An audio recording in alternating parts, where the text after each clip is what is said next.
Salam Bapak Ibu, Saudara-saudari kasih Tuhan. Kita jumpa kembali pada tanggal 25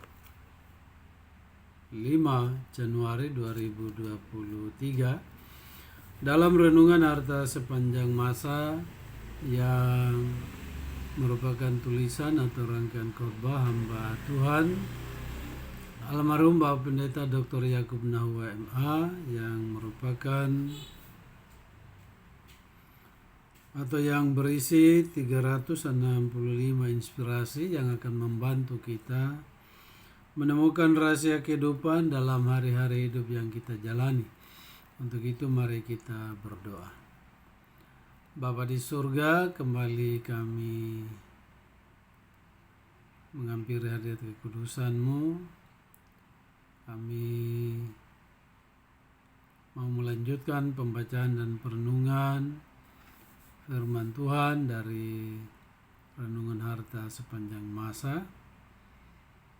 Karena itu Bapa, kami mohon urapan Roh Kudus tetap atas hidup kami, juga tempat dimanapun kami berada, sehingga kuasa si jahat tidak dapat merampas apa yang Tuhan berikan pada kami, atau mengganggu konsentrasi kami di dalam mendengarkan, menyimak, merenungkan firman Tuhan, sehingga firman Tuhan dapat kami lakukan dalam kehidupan kami. Dalam nama Tuhan Yesus kami berdoa. Amin. Firman Tuhan bagi kita di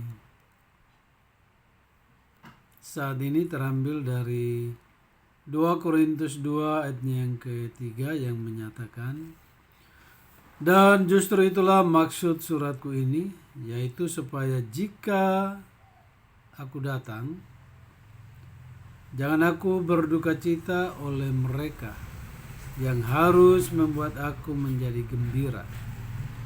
Sebab aku yakin tentang kamu semua, bahwa sukacitaku adalah juga sukacitamu. Milikilah keyakinan pada diri orang lain. Itulah judul renungan bagi kita. Dalam ayat firman Tuhan di atas, Rasul Paulus mengatakan bahwa ia memiliki keyakinan pada kawan-kawan seiman yang ada di kota Korintus. Keyakinan kita pertama-tama pada Allah yang menyempurnakan iman dan keyakinan kita. Jadi sekali lagi, keyakinan pertama adalah kepada Tuhan. Kita harus yakin bahwa tidak ada perkara yang mustahil bagi Allah. Kita percaya pada Tuhan, hati kita begitu tenang karena Tuhan tidak pernah kecewakan kita. Jadi yang merasa kecewa sebenarnya bukan Tuhan mengecewakan, tetapi karena kita sendiri. Tuhan senang kepada orang-orang yang takut akan Dia, kepada orang-orang yang berharap akan kasih setianya. Mazmur 147 ayat yang ke-11. Segala sesuatu berada di tangannya yang diperlukan oleh tubuh, oleh jiwa, oleh roh kita. Jadi sekali lagi, tidak usah cari kemana-mana, tetapi mari datang kepada Tuhan, karena semuanya ada di sana. Yang dibutuhkan oleh tubuh kita, oleh jiwa kita, oleh roh kita. Ia tidak kekurangan cara dan metode untuk menghadirkan berkat-Nya pada kita dan anak cucu kita. Makanya kita diminta untuk tidak khawatir tentang apapun juga. Tapi Tuhan mengatakan, nyatakanlah dalam segala hal ya keinginan kita kepada Allah di dalam Yesus Kristus Tuhan kita. Sebab Ia meneguhkan palang pintu gerbangmu dan memberkati anak-anakmu di antaramu. Ia memberikan kesejahteraan kepada daerahmu dan mengenyangkan engkau dengan gandum yang terbaik. Mazmur 147 ayat 13 dan 14. Nah, ini bisa terjadi kalau kita mengasihi Tuhan, percaya kepada Tuhan. Ya, takut kepada Tuhan, melakukan apa yang dikehendaki Tuhan. Jadi untuk saat-saat ini kita tahu ada banyak hama yang menimpa dunia. Mungkin kita berbicara nggak usah seluruh dunia, saat ini di Sumba terjadi bencana atau hama belalang. Nah kita harus berpikir kenapa sampai terjadi. Mari kita koreksi diri, apakah kita ini mempercayakan, memiliki keyakinan iman kepada Tuhan atau kepada hal lain, atau lebih mengutamakan akal kita, pikiran kita, tetapi tidak pernah mau datang kepada Tuhan. Kita pikir ini belalang biasa, sesungguhnya itu tidak. Itu adalah peringatan bagi kita semua, supaya kita sungguh-sungguh menaruh seluruh pengharapan kita kepada Tuhan. Jangan percaya kepada hal-hal yang lain. Jangan membangkitkan lagi hal-hal yang Tuhan murkai. Percaya saja sama Tuhan, terlebih-lebih yang sudah menerima Tuhan Yesus sebagai Tuhan dan Juru Selamat pribadi.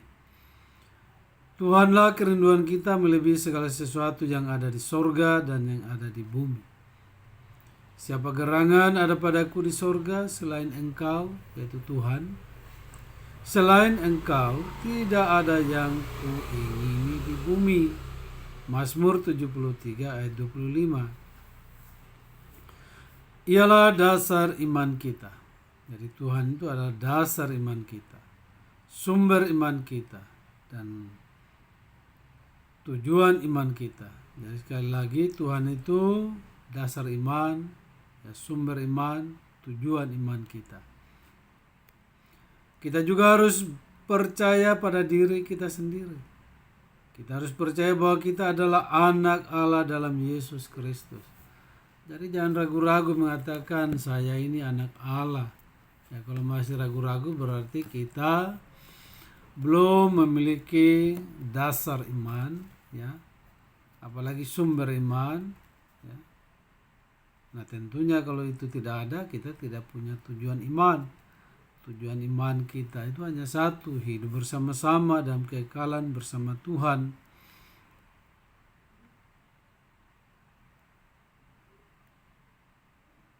Kita harus percaya bahwa kita adalah anak Allah dalam Yesus Kristus. Yohanes 1 ayat 12. Diberikan kuasa untuk melakukan sesuatu bagi dia. Mazmur 16 ayat 19. Jadi tidak usah cari-cari kuasa di tempat lain. Kuasa itu minta dari Tuhan, ada di dalam Tuhan. Dan dapat melakukan pekerjaan-pekerjaan yang besar seperti yang telah ia lakukan, bahkan jauh lebih besar. Yohanes 14 ayat 12. Itu Tuhan Yesus yang mengatakan. Jika kita begitu yakin akan diri kita sendiri dalam anugerah Tuhan, kita dapat membagikan keyakinan kita pada orang lain. Itulah keyakinan. Makanya kita berbagi di saat ini. Namun jika kita putus asa, bimbang, khawatir, takut, berpikir negatif, apakah yang dapat kita berikan pada orang lain? Dalam situasi seperti saat ini, dalam situasi biasa saja kita sudah seperti ini, apalagi dalam situasi yang tidak menentu saat ini. Kita dengar berita ini, berita itu, tambah-tambah bimbangnya, tambah-tambah khawatirnya. Mari perhatikan, besi menajamkan besi, orang menajamkan sesamanya. Amsal 27 ayat 17. Jadi kalau kita sering berbagi hal-hal yang baik, pasti akan menjadi baik.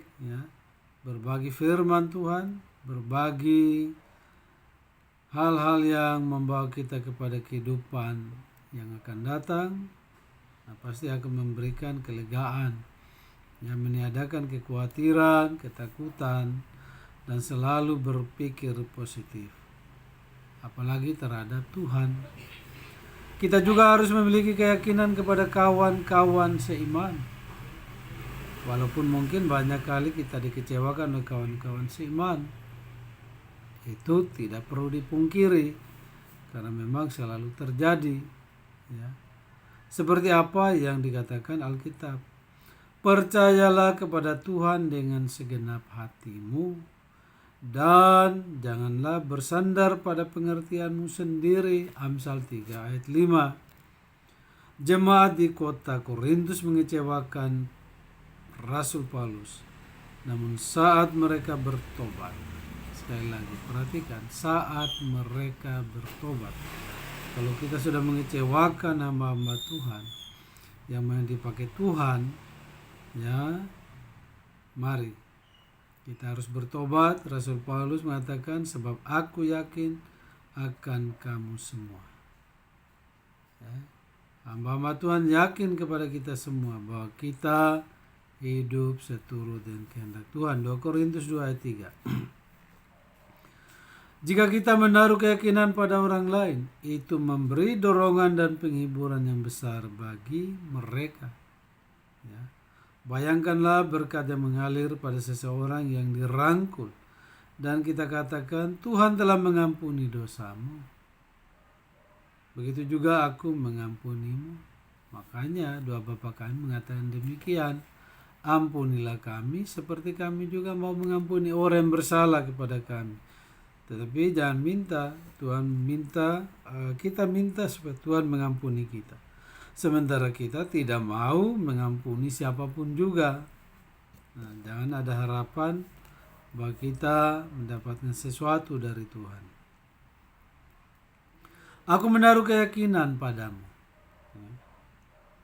Nah, demikian juga kita yang sudah mendapat kepercayaan, keyakinan dari teman-teman seiman, ya, kita juga harus jangan berbangga diri kemudian melakukan, ya, melecehkan atau menyepelekan mereka karena mereka sudah percaya kepada kita. Betapa kesembuhan dan restorasi akan mengalir ke dalam jiwa orang tersebut, ya. Keyakinan kita pada orang lain membantu kita untuk mendelegasikan tugas yang berat untuk dapat dikerjakan dengan baik secara bersama-sama demi kesejahteraan banyak orang. Perhatikan Matius 24 ayat 14, Keluaran 18 ayat 18 sampai 21. Milikilah keyakinan pada Allah, tetapi juga pada diri orang lain. Karena inilah panggilan kita yang tertinggi. Matius 22 ayat 37 sampai 39. Ya. Kasihilah Tuhan Allahmu dengan segenap hatimu, segenap jiwamu, segenap akal budimu, dan segenap kekuatanmu. Itulah hukum yang pertama dan terutama, dan hukum yang sama dengan itu ialah kasihilah sesama manusia seperti dirimu sendiri. Jadi mari miliki keyakinan pada Allah, kepada Tuhan, juga kepada sesama. Tuhan Yesus memberkati kita. Mari kita berdoa.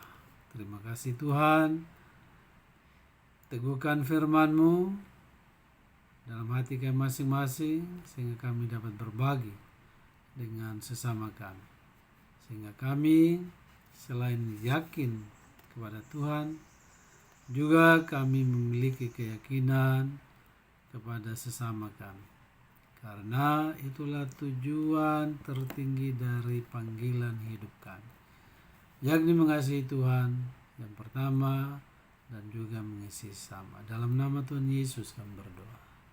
Amin.